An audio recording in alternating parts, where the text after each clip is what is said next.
Hola, hola, bienvenidos a Adastra, el espacio donde aprendemos juntos, exploramos ideas brillantes y nos acercamos cada vez más a las estrellas. El día de hoy vamos a hablar de una mujer que revolucionó la educación en todo el mundo. Estoy hablando de María Montessori, pero antes de entrar en materia, si es tu primera vez por aquí, te invito a suscribirte, darle like a este episodio y dejarme un comentario aquí abajo en la cajita. ¿Conoces alguna escuela Montessori? ¿Estudiaste en alguna de ellas? ¿Has aplicado alguna vez sus ideas en casa o en clase? Cuéntamelo también acá abajo, me encantará leerte. Además, estamos ya muy cerca de llegar a los 1000 suscriptores, ya casi comunidad Adastra. Así que si te gusta el contenido que comparto cada semana, suscribirte es la mejor manera de apoyarlo y de hacer que el algoritmo nos ayude a llegar a más personas como tú. Y ahora sí, prepárate para conocer la historia, la filosofía y el legado de una pionera que vio en el niño no solo un estudiante, sino un constructor de paz. Ad-Astra. Tu educación, tu crecimiento. Con el Dr. Jesús Flores. Síguelo en todas las redes sociales como @drjesusgflores.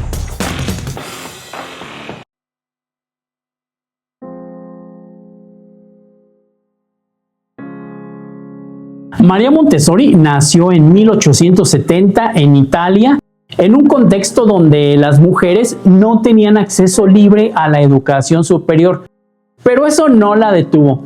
Fue la primera mujer en graduarse como médica en su país y se especializó en neuropsiquiatría. Esta formación científica marcaría toda su pedagogía, porque ella no solo observaba a los niños, los estudiaba con rigor y con respeto. Comenzó trabajando con niños con discapacidades mentales en hospitales psiquiátricos y ahí ocurrió algo revelador.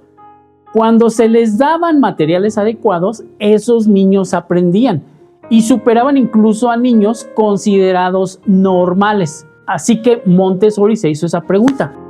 ¿Y si el problema no son los niños, sino en cómo los educamos?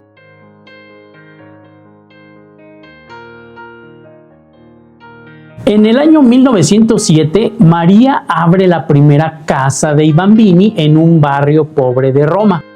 Niños pequeños, considerados difíciles, comienzan a trabajar en silencio, concentrados, felices, sin premios ni castigos, solo con libertad y materiales diseñados para aprender por sí mismos. Así nació su filosofía. El niño es el centro del aprendizaje. El entorno debe ser preparado, ordenado y estimulante.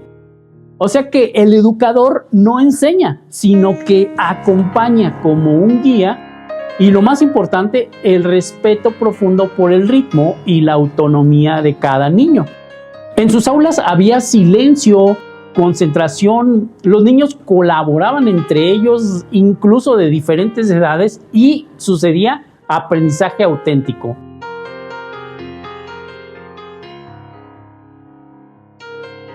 Uno de los sellos más característicos del método son sus materiales sensoriales, hechos de madera, sin colores chillones ni luces que distraigan.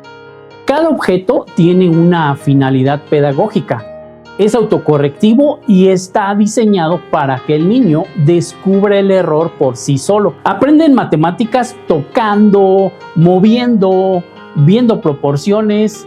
Y en cuanto al lenguaje, este se adquiere con letras móviles antes de escribir a mano. Y en la llamada educación cósmica, los niños descubren su lugar en el universo. ¿Y el adulto qué hace? Pues observa, escucha, interviene solo cuando es necesario, porque, como decía Montessori, cualquier ayuda innecesaria es un obstáculo para el desarrollo. Pero para Montessori, la educación no era solo aprender a leer o a contar. Ella creía que la educación debía salvar a la humanidad. Establecer una paz duradera es obra de la educación. lo único que puede hacer la política es librarnos de la guerra. Para ella, el niño es el constructor de la humanidad y por eso fundó un partido del niño, literal, porque soñaba con un mundo en el que la infancia fuera prioridad en las decisiones sociales y políticas. Y es que un niño autónomo, respetado, amado, será un adulto pacífico, empático y capaz de construir una sociedad mejor. Hoy el método Montessori se ha expandido por todo el mundo, pero no todo lo que dice Montessori lo es en realidad. Déjenme les digo cuáles críticas existen en torno a este método. Unos dicen que falta evidencia científica rigurosa, que puede ser muy caro o elitista, o que también a veces se aplica sin comprender su filosofía. Ahora, ¿cuál es el reto de este método? Pues mantener su esencia, respeto por el niño, autonomía y aprendizaje auténtico. Y lo mejor es que sí puedes aplicar sus principios en casa, sin grandes inversiones. Solo necesitas observar, confiar y crear un entorno adecuado para tu hijo o tus estudiantes. María Montessori cambió la educación porque tuvo el valor de mirar al niño con ojos nuevos, porque creyó que la educación no era una preparación para la vida, sino la vida misma. Su legado nos invita a formar personas autónomas, responsables, empáticas y sobre todo nos recuerda que la paz se siembra en la infancia. Si algo de este episodio te hizo pensar distinto, dale like, comparte con alguien a quien le pueda inspirar y suscríbete a Adastra y cuéntame en los comentarios ¿con qué idea de Montessori te quedas hoy?